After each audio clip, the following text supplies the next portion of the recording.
नमस्कार. महाराष्ट्र विधानसभा निवडणुकीसाठी होणाऱ्या मतदानाला जेमतेम 2च दिवसाचा कालावधी राहिला असल्यामुळे आज म्हणजेच दिनांक 18 नोव्हेंबर रोजी संध्याकाळी 5 वाजेपर्यंत निवडणूक आयोगाच्या नियमानुसार प्रचार आणि प्रसाराची मुदत सुद्धा संपणार आहे. त्यामुळे आज सर्वच पक्षाच्या प्रचार तोफाही थंडावणार आहेत. तर आज आपण बघणार आहोत मराठवाड्यातील सर्वात मोठा आणि सांस्कृतिक व पर्यटनाच्या दृष्टीने महत्त्वाचा मानला जाणाऱ्या छत्रपती संभाजीनगर जिल्ह्याबद्दल. लोकसभेला मराठवाड्यातून महायुतीला चांगलाच फटका बसला होता. त्यांना लोकसभेच्या एकूण 8 जागांमधून फक्त संदीपान भुमरे यांच्या रूपाने संभाजीनगरची जागा राखण्यात यश आलं होतं व इतर 7 ठिकाणी पराभवाला सामोरं जावं लागलं होतं. आता आपण बघणार आहोत छत्रपती संभाजीनगर जिल्ह्यातील विधानसभेच्या गणिताबद्दल. तर संभाजीनगरमध्ये विधानसभेचे एकूण 9 मतदारसंघ येतात. त्यामध्ये संभाजीनगर पश्चिम, संभाजीनगर मध्य, संभाजीनगर पूर्व, वैजापूर, फुलंब्री, गंगापूर, पैठण आणि सिल्लोड. संभाजीनगर पूर्वीपासूनच शिवसेनेचा बालेकिल्ला राहिलेला आहे, परंतु शिवसेना दुभंगल्यानंतर प्रथमच राज्यामध्ये विधानसभा निवडणूक होत आहे. त्यामुळे उद्धव ठाकरे आणि एकनाथ शिंदे यांच्यामध्ये या जिल्ह्यामध्ये काटेकी टक्कर बघायला मिळणार आहे. सुरुवातीला बघूया शहरात येणाऱ्या मुख्य 3 मतदारसंघाबद्दल. त्यामध्ये संभाजीनगर पश्चिम, संभाजीनगर मध्य आणि संभाजीनगर पूर्व हे मतदारसंघ येतात. संभाजीनगर पश्चिम हा मतदारसंघ अनुसूचित जातीसाठी राखीव असून 2009 पासून इथे शिवसेनेचे संजय शिरसाट निवडून येत आहेत. 2009, 2014 आणि 2019 असे 3 टर्म सलग संजय शिरसाट यांनी इथून निवडून येत आपली हॅट्रिक साधली आहे. शिवसेनेत झालेल्या बंडामध्ये संजय शिरसाट यांनी एकनाथ शिंदे यांना साथ दिली होती.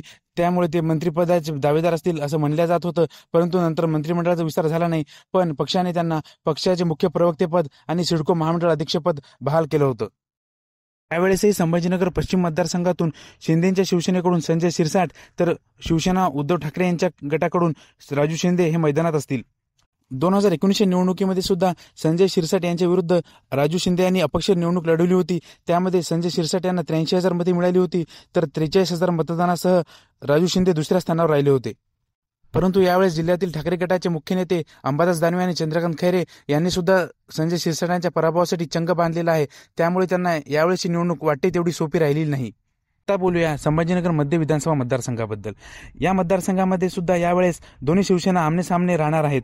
शिवसेना शिंदे गटाकडून विद्यमान आमदार प्रदीप जयस्वाल तर शिवसेना ठाकरे गटाकडून बाळासाहेब थोरात हे निवडणुकीच्या रिंगणात असतील.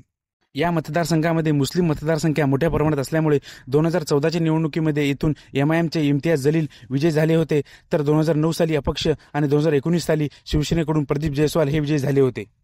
2019 सालच्या निवडणुकीची आकडेवारी बघता शिवसेनेकडून लढलेले प्रदीप जयस्वाल यांना 82,217 मते मिळून ते विजय झाले होते, तर MIMचे नासिर सिद्दीकी 68,325 मतदान घेऊन दुसऱ्या क्रमांकावर राहिले होते. शिवसेना दुभंगल्यामुळे या निवडणुकीमध्ये शिंदेच्या शिवसेनेकडून विद्यमान आमदार प्रदीप जयस्वाल तर उद्धव ठाकरेंच्या शिवसेनेकडून बाळासाहेब थोरात आणि MIMकडून पुन्हा नासिर सिद्दीकी हे निवडणुकीच्या रिंगणामध्ये राहणार आहेत. त्यावेळेस इथून प्रदीप जयस्वाल यांचं पारडं जड समजलं जात आहे, तरी पण तिरंगी झालेल्या लढतीमध्ये कोण विजय खेचून आणेल हे बघणे महत्त्वाचे ठरेल. आता बघूया संभाजीनगर पूर्व मतदारसंघाबद्दल. या मतदारसंघातून भाजपचे आमदार आणि मंत्री अतुल सावे मागच्या 2 टर्मपासून निवडून येत आहेत, परंतु यावेळेस त्यांना निवडणूक एवढी सोपी राहिलेली नाही, कारण येथील निवडणूक बहुरंगी झालेली आहे. ती कशी ते बघूया.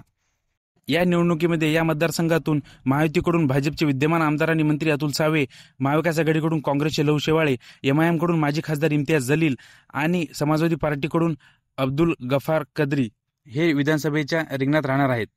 2019च्या निवडणुकीची आकडेवारी बघितली तर त्या निवडणुकीमध्ये भाजपकडून लढलेले अतुल सावे 93,966 मते घेऊन विजय झाले होते, तर त्यावेळेस MIMकडून लढलेले अब्दुल गफार कदरी 80,000 मते घेऊन दुसऱ्या क्रमांकावर राहिले होते. त्यामुळे येथील बहुरंगी झालेल्या निवडणुकीमध्ये भाजपला आपला गड राखता येईल का की याला सुरुंग लागेल हे बघणे महत्त्वाचे ठरेल. तर संभाजीनगरमधील या 3 मुख्य मतदारसंघामध्ये सध्या तरी महायुतीचं वर्चस्व आहे, पण आगामी निवडणुकीमध्ये हे वर्चस्व महायुतीला राखता येईल का की महाविकास आघाडी आणि MIM इथे सुरुंग लावेल? तुम्हाला काय वाटते? आपल्या प्रतिक्रिया नक्कीच कळवा. धन्यवाद.